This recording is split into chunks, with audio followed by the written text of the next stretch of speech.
Well, what's up, everybody? This is Jamie Vaughn with Ninth Level Martial Arts, and this is another video blog for you guys.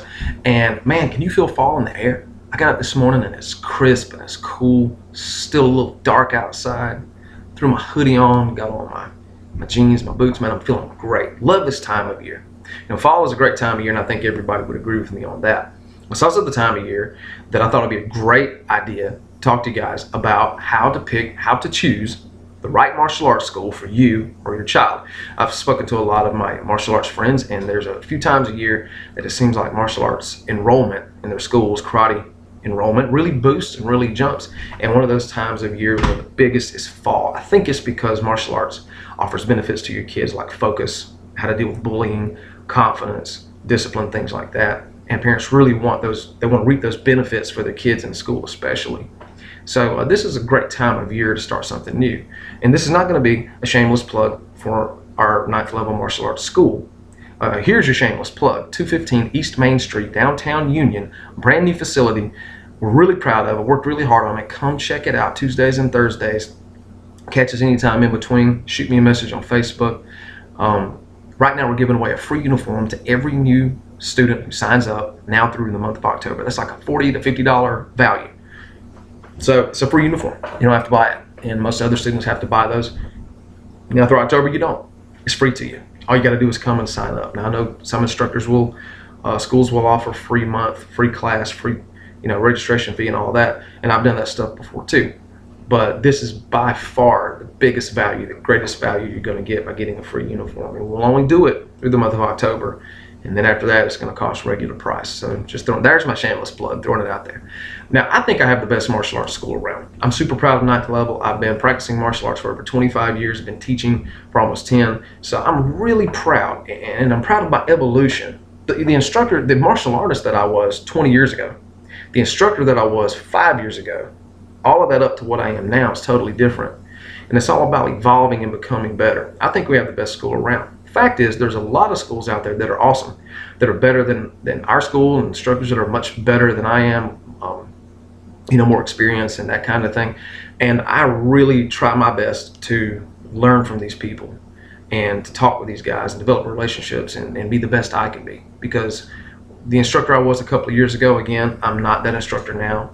I'm better, and I want to be better next year and the next year, and we want to keep evolving. Life's all about next steps, and that's what I think one of the big benefits of martial arts is. And we teach people that it's all about your next step, your next evolution. You can't live today off the meal you had yesterday. So that's the stuff that we really like to instill in our students. Now, with all that said, let me jump into this. I promised my wife I will not keep these video blogs too long. I'll keep them under 10 minutes. So I'm zooming. Why? Because I want to keep your attention. I want this to be beneficial to you. So check this out. First thing is, a martial arts school is only going to be as strong as the instructor who's teaching the classes. I don't mean assistant instructors. I don't mean the staff is helping. I mean the person whose vision it is to have that school. The head instructor, the senior instructor. I'm the senior instructor at my school. What do you look for in a senior instructor? Credibility, verifiable lineage, verifiable training. Do they still actively train with other people? The people they actively train with, are they legitimate? Do they have verifiable, lineage, that sort of thing? The problem with martial arts schools is there's no governing body, no state agency to govern if a person is legitimately ranked or licensed or whatever. So it's one of those gray areas, and you have to just go by word of mouth. And you also have to look at this. What type of student has that instructor produced? I remember the Karate Kid, Mr. Miyagi, had a saying. He said, there's no such thing as a bad student, only a bad teacher. Now think about that. No such thing as a bad student, but a bad teacher. Well, what are they producing in the students? And I'm not talking about physical. We produced champion competition teams in the past. My school, I've produced countless champions, kickboxing champions, MMA champions, that kind of stuff, and guys that fight all over the place, kids that compete. That's all well and good. But what type of people are we producing? We're huge on respect and moral character and all of that. And I myself have went through dark times in my life when I was not the most moral person. I was not the most integrable person. But I learned a lot about grace through that season of my life, and I learned a lot about forgiveness and a lot about patience. And those are the types of values we try to instill in our kids, because here's the bottom line: a kid may grow up in 10 years and only take martial arts for a year. I hope they go to the very end of their journey to black belt and then continue a new journey and learning a new art or instructing or something, you know. But the fact is, they may leave and they may not remember how to do that front kick or that side kick or that sprawl defense for a takedown. They may not remember that stuff, or that guillotine or whatever, you know. But they may. It is my goal that more than the physical stuff they remember the mental and spiritual skills that we try to instill in them. That's what we want them to remember, to become better people. The goal of training in martial arts is not to become a better fighter, it's to become a better person. Okay? So you got to look at a school. Is their goal to make your child, your student, or their student a fighter, or to make them a better person? Do they teach life skills, or do they teach fighting skills? And we like to think that we teach both. We teach life skills through the instruction of self-defense, self-protection skill. Now, a lot of schools will use these popular terms. Oh, we teach life skills. Do you really? You can't tell unless they have produced that in their students, okay? So you can't tell that until you see it in the students. They can say it, but until you see it, it's not so. You know, words only get you so far. It's not what you say, it's what you do. Now, with that said, if a school is very, very young and very, very new, then you're not really going to be able to tell what they produce unless they have someone else's students that came on board, that kind of thing, you know, or experienced people. So those are the things you have to look at, you know. And even then, you can't guarantee, because, you know, there's always going to be that bad apple in the bunch. There's always going to be that person, being a kid or an adult, that just doesn't get it, and, you know, they're going to do whatever. So it's kind of a fine line. It's a balance. Don't blame the instructor for that, because sometimes it's not their fault. But you can see a pattern. If 90% of the students have bad attitudes, probably not the place for you to be, or your kid to be. If 90% of the people are extremely polite, and nothing makes me feel better than when somebody comes up to me in public, especially a teacher, and says, I can see the difference in this kid's attitude, the child's behavior, their manners, their respect has boosted since they've been in your school. Because we tell them, when you go out in public, you don't just represent yourself. You don't just represent your mom and dad, your family. You represent us, me, our ohana. Kempo as a universal art, and people are going to judge the art and the instructors by how you act. So that's stuff that you really want to think about. Now, I'm going over time, so let me move on, okay? You also want to look at a few other things. Is safety number one? Do they have safety things in play, you know, like safety practices and procedures and stuff like that? This is a dangerous sport, let's just face it. So you want to check on the safety procedures and precautions. Is that stuff really something that's at the top of their list? And I would say most instructors, I believe, are. That comes with the equipment that they have and the way they hold the equipment. See, some people think I can go buy a shield at Academy, hold it, and let a kid kick it. Not so. I train all of my junior instructors and my kids that assist classes and my assistant instructors how to properly hold equipment, because you can get really messed up if somebody holds Muay Thai pads wrong, or focus mitts wrong, or a shield, or whatever. You can get really messed up. So we try to teach them that type of thing, So does the instructor teach the other person or the kid how to hold it properly, or they just throw it at them and say, hey, hold this? So those are things to check out as well. The other thing that I will say that'll really help you guys, and I've looked online, there's slews of pointers and lists, 20 bullet points of different things to look for, but I think there's really just a handful. You can't judge a school by how big or how small. Do they meet in somebody else's facility?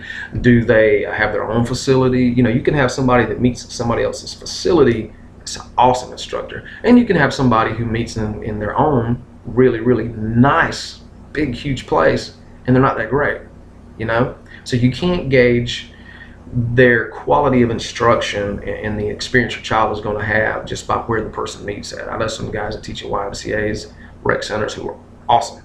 I've met some awesome people. I know some people who have their own facility who are shady at best and not so great.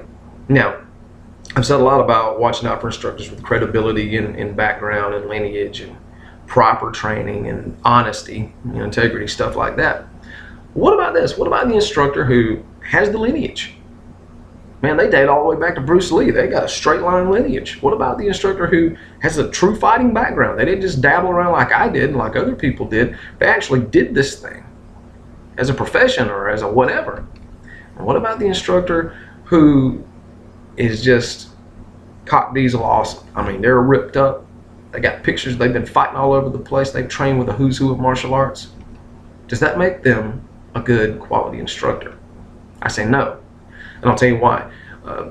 Every great football player that steps on the field to play for your favorite team, Clemson, is not necessarily going to become a great coach. And every great coach was not necessarily an awesome standout player.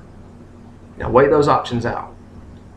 Just because a person has some experience, has a belt, or has some fighting, competing background, whatever, does not make that person a great coach or instructor. And I think that's where we get messed up at. I'm going to learn from Mr. Such and Such, or Sensei Such and Such, or Sifu Such and Such, or Coach whoever. Why are you going to train with that person? Oh man, they've been in the UFC. They fought in K1 kickboxing. They've got 10 black belts.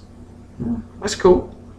That's cool. Kind of tough to have, 10 black belts at such a young age. But anyway, that's a whole nother subject. And you go, how much teaching experience do they have? And on top of that, did they train under other teachers to learn how to teach? Did they join associations and coaching networks so that they could learn how to become a great, awesome instructor? Did they take anything to do with child psychology courses or elementary education or early childhood development? Did they have any kind of a background in how to be an instructor? No more than a college math whiz would have this natural ability from acing math tests to being able to teach kids in an environment that's conducive and that's profitable. Is somebody who is a great martial artist or has a lot of belts going to be able to become a great teacher just because they open a school? It's not like that. So my advice to you is check the instructor. Are they integratable? Are they honest? Do they have credibility? Do they have a lineage? Can they verify everything they say they trained in for the amount of time? What does the school produce? Do they produce kids who compete and kids who win and kids who are awesome and kids who have reaped benefits? They've gotten in better shape, or their attitudes have changed, and their respect for other people and adults and stuff like that. Those are things you can look for, the fruits in the student. And the last thing, of course, is don't go to a school and pick that teacher just because they were a great fighter. Now, with that said, I know some guys. One school comes, to mind specifically. The Pit, John Hackleman in California. He was a great boxer and kickboxer back in the day. He was awesome. And then he opened up a school and became, in my opinion, an even more awesome teacher and instructor. You'll have that. And then you'll have the schools where the teacher never competed, never fought, never did anything that would seem great on paper, but they're an awesome teacher.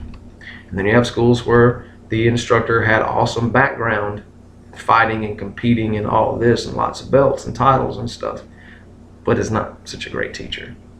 So those are the things that you need to look for. So next go around, we're going to be talking about what to look for in a martial art and in a martial arts style. Now, I'm going to go ahead and tell you guys, I hope you come tonight to Level Martial Arts. I hope you come and check us out Tuesday at 4 o'clock. Be there this Tuesday, 4 o'clock. Sign up, get that free uniform. If you can't make it Tuesday, that's cool, that's okay. Message me, get in touch with me. Let me know what's going on. We'll get you guys in, okay? With that said, this might not be the best school for you. And I have assisted a few students in the past to say, you know what, they came and said, Mr. Jamie, I love you, I love the school, I love what we do, but it's just not my thing. And I found them Brazilian Jiu-Jitsu academies to train at, or found them Thai boxing gyms that specialize in that stuff. Now, we dabble in a little bit of stuff, but our base is Kempo. That's where it comes from, okay? Kempo and kickboxing, and that's where we're gonna stick, and then we have some things on top. But if you wanna specialize, I wanna be the guy that doesn't just try to sway you my way because I want your money, because that's what it's not about. I wanna be the guy, the instructor, that you can look back and say, he didn't teach me that much on the mat, but he hooked me up with some really good qualified instructors so that I could get what I wanted out of martial arts, and I can have the best experience. And that's what we want you to have. I don't want anybody to look back at martial arts and say, man, it was just a terrible experience. They just wanted my money. I want you to look back on your martial arts experience and say, man, I'm the person I am today because of what I learned on that mat. And it may not be here. I hope that it is. But even if it's not, I'm networked with a lot of people. I know a lot of good qualified instructors. And I'm going to tell you the straight up truth. If they're not a qualified, genuine, respectable instructor in the community that they're in, then I'm not going to deal with that person. So that's my guarantee to you. And I will help you find that school. So that's just the heart of the martial arts. But once again, give us a shot first before you go jumping ship somewhere else. Okay, guys, that's all I have for you today. How to pick a good quality martial arts school for yourself or your child. And that's all I have. So enjoy the beginning of your fall and get ready for this fall weather to kick in full gear.